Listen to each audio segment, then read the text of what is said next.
definitely would like to hear you kind of expand a little bit on the pressures that we face as African people, Right. on American soil, the pressures from the past, the pressures we face presently, and how we can rise above those pressures in the future, what actionable steps can we take? When I was back in Newburgh, I noticed that a lot of the brothers who 5-10 years ago, when I was doing the Knowledge of Self series and I was bringing brothers like Kaba, Umar, other speakers coming to speak to the community, brothers on the block was like, they didn't get it, But now with social media and the internet and how information is being passed so quickly, Yeah. this information age, they're getting the information. So, It's about information. Yeah. But it's also about a media and a country that's controlled by white people, primarily controlled by certain white religious groups, and primarily controlled by certain white ethnic groups. And their job is to make sure that black people don't rise up. Right. So we think of it as media. Oh, that's media. We get news. No, this is propaganda. This is mind control. This is socialization. This is how you control the population without a bunch of people. You got a few cameras and a few people, and you can organize information in a way that you can control the mind of millions of people. But them not even know they're being controlled. Actually, you make them think they're being free. And this group of people who've controlled black images in the media, it's a group of white people that have been, and specific white people. And people know who I'm talking about. Absolutely. They've controlled the black image in the media. Yeah. They've controlled black image in music. They control how black tells their story, the black narrative in terms of writing. Yep. They control black history or non-black history in the classroom. Almost a singular group of wannabe white people. Right. They're not even white people. Right. They're not even the original ones, right? They just want to be. Right. But this group have massive control of media. You can look at media and say, what ethnic group control all of the major medias in the country? And you'd be surprised there's one ethnic group, one religious group control most. What ethnic group have been controlling the managing of black singers, black actors, black ball players? And you find it's almost exclusively one ethnic group. Right. What ethnic group have been responsible for imitating and manipulating our music, going all the way back to the cartoon character Betty Boop, all right, who was a black woman, and this white woman from that ethnic group stole her act, and then another one from their group turned it into a cartoon, and the white woman sued them.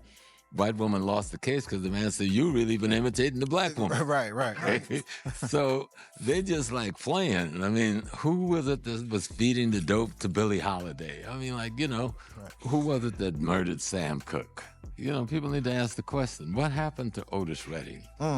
Everybody, what really happened to Tupac Shakur? Right. What happened to Biggie? Reduce it to some black kids don't like each other. That's bullshit. I remember speaking to Tupac a day or so before he died. He told me what they were doing. They were trying to take over distribution of rap music. Who did not want them to take over distribution of rap? We talked about that. He knew it was dangerous. He knew who the enemy was. He said him and Biggie was not at war. That was crap in their newspapers and their magazines. Did he know it Him was and them? Biggie was working together to try to get control of distribution of rap music. And they had other rappers working with them. He was dead 2 days later. Wow. And all this stuff about a gang fight. Who was there manipulating them? Who instigated that gang fight? Same people in control of media. They do this thing with the media. How many people in America have ever seen an African city on the news? So how many people in America, the presidents of the United States fly to Africa? How many people in America have ever seen a photo of a modern day African airport? They have airports that look better than Kennedy, DC, or LaGuardia. Yep. But you would assume the jet plane of the President of the United States land in a cornfield when they go to Africa. Right. Somebody's controlling the images. Somebody's controlling the narrative. Somebody's controlling the media. Somebody's controlling the socialization. And they do it at the school level from elementary to college. And where we live in these urban centers is almost exclusively, even here up in Westchester County, up where you live, up in Rockland County. It's exclusively one ethnic group that got the control of the narrative coming from the Black community and control the images that display the Black community. So then when you go overseas, all the kids overseas think that Black people are all living in a ghetto and we shooting each other every day. Right. That's what they think in Africa in most places, because that's what this media show. People over here think Africans living in bushes and in jungles and the woods. When African cities, some of them are more beautiful than any cities in America. Cleaner too. But you don't even see it on TV. So I tell young people, Google it. Google have the pictures though. Tell Google, I want to see the capital of 10 African cities. And you'll be on the plane the next day, you know? So it's that kind of a thing. Yeah. Right? And how do you get people to understand that it's all about image? Who control the images? Who control the narrative? And that means who tells your story, right? Who is in charge of the economics where you live? Who manipulates the things that make economics work? And in most cases, it's not you. Now, that don't say Black people is on the bottom, because most people assume Black people are poor. We're one of the richest groups in America. We're richer than most white groups in America, okay? Black folks had, for disposable capital last year, $1.8 trillion. There's only 9 nations in the world that have more money than that to spend. 9 nations, okay? When you go to Long Island, there are parts of Long Island where Blacks make up 55% of the community and the income is over $100,000 per family, okay? Prince George's County in Maryland, Southern California, right upstate New York. Yeah. You've got Black communities that are as wealthy as any white communities in America, but nobody talks about those communities. Right. That's not even talking about the majority of Black people, not impoverished. The majority of Black people is in working class, middle class. Right. But when they want to send a message, they go to the most impoverished Black community in America, Right. take some photos of unfortunate people. They could do that in any white community, and you'll find more impoverished white community than you'll find Black community. They may be pretending not to be impoverished, Right. okay? But look at their behavior. Culturally impoverished, intellectually impoverished, financially impoverished. But because they're white, you give them a different narrative. Yeah. And so controlling the narrative, you know, controlling who tells your story the way you want your story told, controlling the socialization. Now, socialization is how you get your values, interests, and principles. And that's where they got your mind in school. They'll tell you that Edison discovered a light bulb. Big lie. He didn't discover a light bulb. I mean, some British white guys, no, Latimer didn't discover it either. We don't have to lie about our Yeah, history. the filament. Yeah, some white guys from Britain discovered the light bulb, but they could only keep it burning for a few seconds. But Lewis Latimer discovered the carbon filament. That's what made the light bulb practical. It just so happened he was working for Edison. Edison took the credit. Yeah. Alexander Graham Bell. When you look at the first drawing of a telephone, that's not Graham Bell. That's his best friend. His best friend just happened to be a Black guy named Lewis Latimer. And he drew and designed that first telephone. So it's just little things. We look at the signals. Here's a car coming out of the parking lot. He's turning on his signal light, right? Yeah. Black man designed the signal light. Another one coming down, he's got an automatic transmission. Black man designed that automatic transmission. You know, the way your camera works right now, it was a Black man that made it possible to make that camera work the way it works in what they call 2D or 3D or 4D. You can just go on. Extract Africans out of America, that America doesn't exist. Technologically, it doesn't exist. Yeah. You know, they operating today. If you got cataracts and you want to have cataracts removed and get your vision back, a Black woman created what they call the FICA system. You know, you're talking about heart transplant. A Black man who was a damn janitor, all right, made himself a heart surgeon. You know, created this whole concept of open heart surgery in America. So we can go on in any industry in America. And take the elevator. The elevator, as far as they could do, could only do 3 floors. They couldn't even think of skyscrapers because the thing's caught fire. Black man came up with a concept of how to put a smaller, what is it called? Not a generator, but A motor. It's a motor, but it's what breaks things down, right? But they put a smaller one within the bigger one, which allowed the elevator to go any height they wanted. And that allowed them to build skyscrapers. Right. You could just go on and anything in this country. But everything else they stole from us, they couldn't read or write in Europe. Yeah. They didn't even have soap in Europe when the Moors went there in the 800s. They were dying from the bubonic plague, mainly being filthy. Yeah. You know, most of the people that came to America from white Europe, those people, they were criminals, just like Australia. Australia was a criminal camp. What do you say? A prison camp. And so the same thing with America. And then they just cleaned it up now in history. But when we came to this place, there was always some of us here. We came in the beginning of time. We were everywhere in the world. We are the Aborigines everywhere in the world, but that's no big deal. We're the Aborigine in India, we're the Aborigine in France, we're the Aborigine in Russia, Germany, China, everywhere. So we were also that in America. Why not? Yeah. But we need to also understand, most of us who make up the ethnic nation that's here now, we came over on those slave ships from all of what is now the 54 nations of Africa. And we amalgamated into one African. We are the most powerful ethnic bloc of Africans anywhere in the world. Yeah. We're the wealthiest African community anywhere in the world in terms of disposable wealth. And they got more wealth in the ground in Africa than we have. Right. They got real wealth, gold, diamond, cobalt, tungsten, you name it. But if we know who we are in that regards, then we know what we do. It's just like rap music. Rap music is not a culture. Rap music and hip hop is an aspect of African American culture. And we let white folks fool us to think, oh, we don't create a separate culture. How are you gonna create a separate culture unless you are separate people? All right. Your mama still go to the Baptist church. Your daddy still go to the Prince Hall Lodge, right?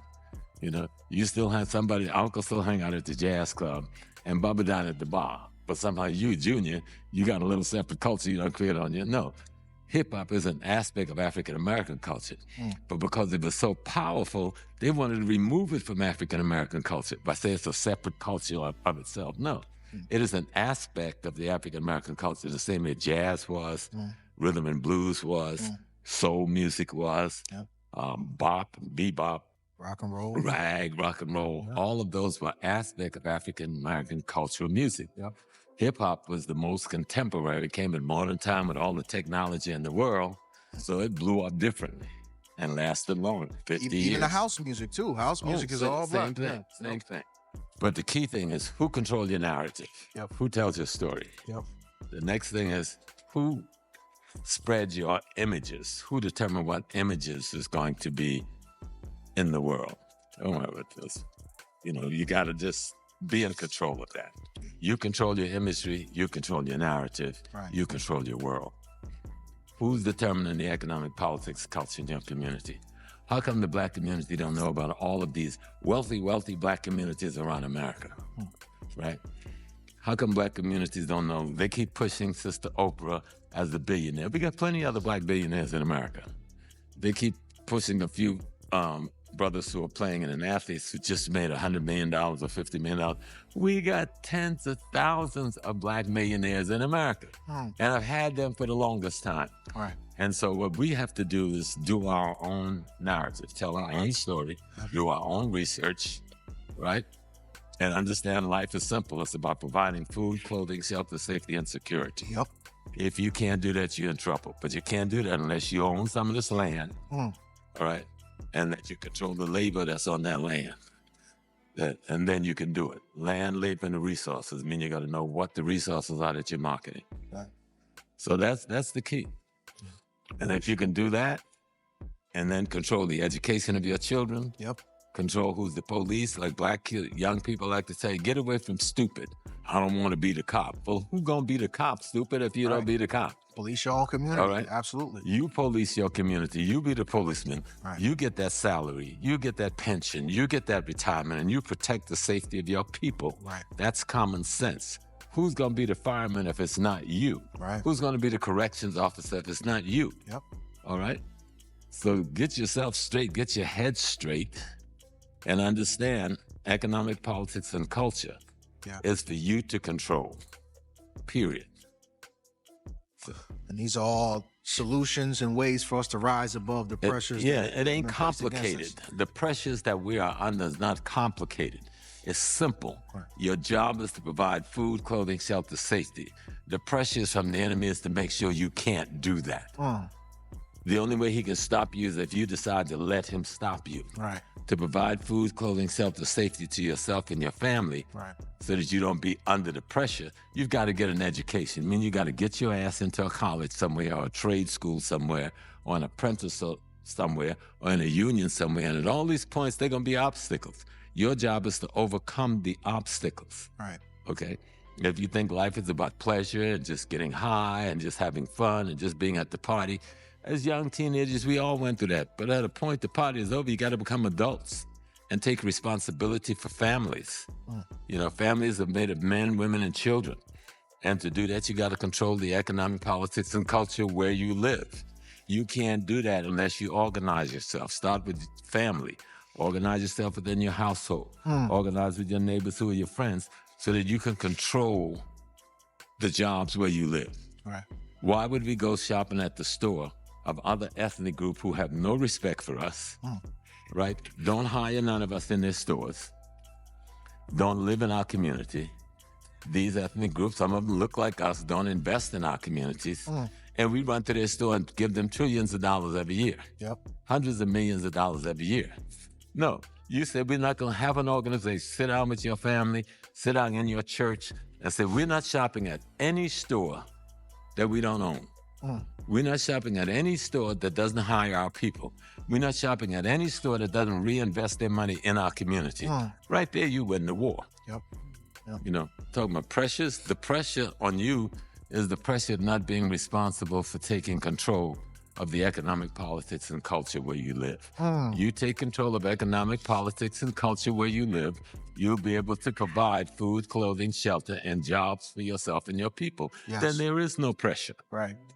Safety and security. Yep. That's it. Absolutely. Okay, so now the pressure is getting cold. Yeah. That's what I'm saying. All right, We hitting goals under pressure, well composed under pressure, never fold under pressure. We came from the bottom under pressure, mother fathers under pressure, system had us under pressure. Now we moving legal under pressure, keep on dreaming under pressure, we achieving under pressure. Shining like a diamond under pressure, getting wiser under pressure, watch us rise above the pressure. It's a swish every time we put a shot up.